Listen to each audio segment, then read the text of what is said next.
そのピュアな気持ちでこの大地に降り立とう。アナスタシアで地球がつながる。おはようございます。たかしです。昨日はもうめちゃくちゃ寒かったです。ここ何日か結構あったかかったんで、岡山来てからもあったかいなと思って、全然奈良にあったかいんで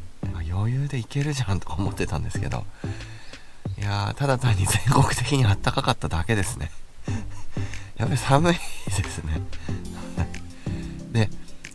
購入した祖国のこの土地の山のその上の方が、日当たりも良くて、一番頂上ではないんですけど、頂上からちょっと下がったところがすごく日当たりが良くて、で南向きにこう開けてるんで、そこに家を建てたいなと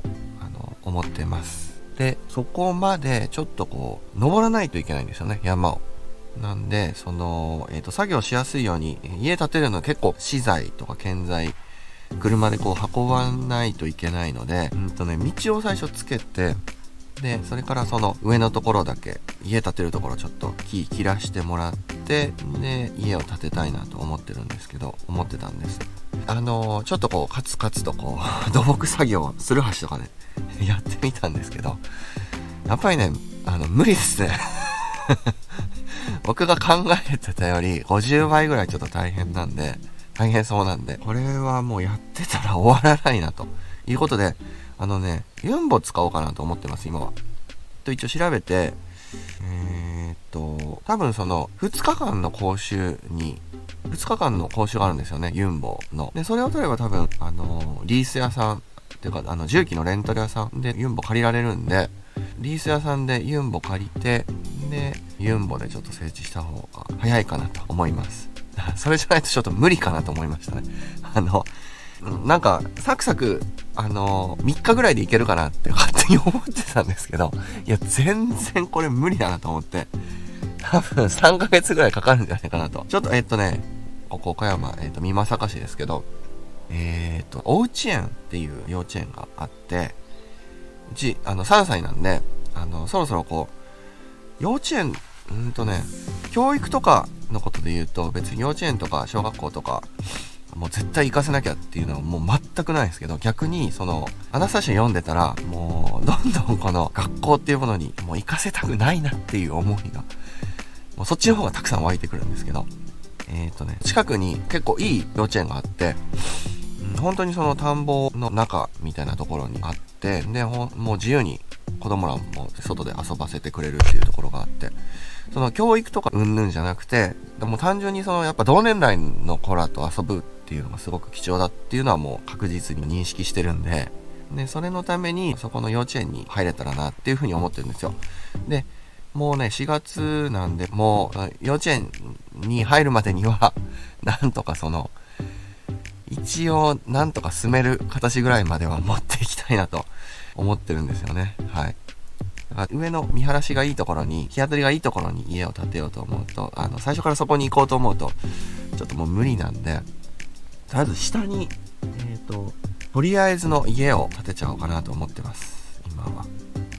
きちんとある程度住めるようになってからの方が気持ち的にも落ち着いてできるし、そんな焦ってカリカリするもんでもないかなとも思います。やっぱりその祖国を整備していくっていうので、本当に一番重要なのってやっぱり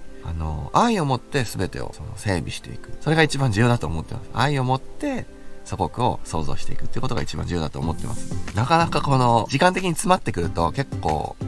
やっつけになってしまうんで、僕の性格上もなかなかね、やっぱりこう急いじゃうとどうしてもこうで、動きとかも結構雑になってきて、全然愛じゃないなっていう瞬間が振り返るとたくさんあったりするので、まあその辺も含めてやっぱりゆっくりするためにも、一度とりあえずの家を建てたいと思ってます。もうサクサクと、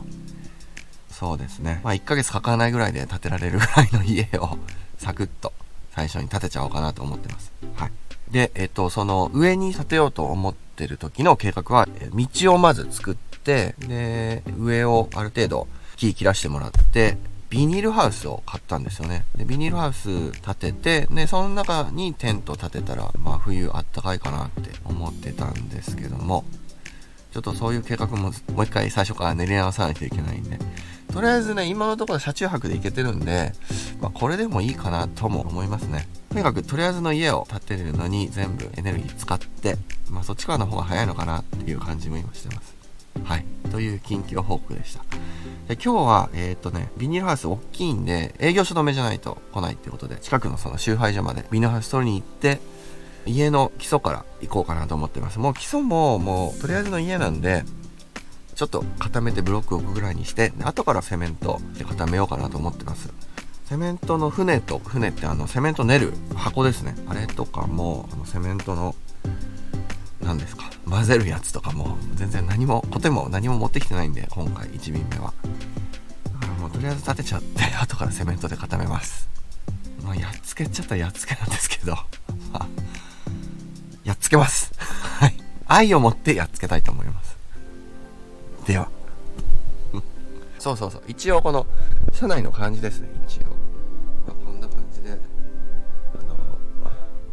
2枚ですね。これとこれとこの3度の中にこれが入ってるんですね。結構ねやっぱりこのめっちゃ締めるんですよ。この1日寝ただけでも下がもうこれ干さないと、大変なことになりそうなんですけど、カビも生えてきそうだし、このね窓の結露もやっぱすごいんで、もう外寒いし、中はこの僕の人間のこの水蒸気とこの呼吸のこの水蒸気でもう結露がすごいですね。はい、そろそろ洗わないとだいぶタオルも臭くなってきちゃってるんですけど、ちょっとまだそういう余裕はまだないですね。もう服も何日目なんだろうっていう感じなんですけどいい感じでこのバランスをとってやっていきたいんですけど、なかなかねというところですね。やっぱり最初ねトイレを作りたいかったんですけど、もうそのアナスタシア方式でまだ一人なんで、もうそのいろんなところにその都度穴を掘ってその都度埋めていくっていうパターンで、とりあえずいいかなって今思ってますね。案外なんかそっちの方がいいのかなとも思ったりするんですけど、でも人がねいっぱい来たらやっぱトイレ必要なんで、家族が来てもとりあえずトイレは必要なんで、トイレはちょっとおいろいろ考えるとして、今はもうその都度穴掘って方式ですね。で紙ももう使わないインドスタイルです。水とこの自分の指これインドスタイルだんだん慣れてくるとレベルが上がってくるとですね、もう指1本とかなんですよね。僕結構その綺麗好きなんで、やってることは洗濯しないで何日目かの服とトイレは外でインド式って全然生活じゃないんですけど、僕は多分潔癖って言われるほど綺麗好きなんですけど、うんこするときですねうんこするときのもうなるべく汚れたくないじゃないですかでなるべく水も節約したいと、水もこう何回も汲みに行ったりしてると大変なんで、そうなってくるともうね指1本でいけるんですよどうでもいいテクニックなのかもしれないですけど指1本汚れるだけでいけます。で水も結構節約できるんですよ。これおすすめです。そういう野外生活が好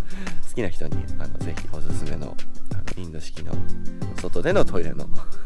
やり方でした。あんまり需要ないかもしれないですけど、ということで今日はビニールハウスを取りに行って家を建てたいと思います。家の基礎から行こうかと思います。はい、ご視聴ありがとうございます。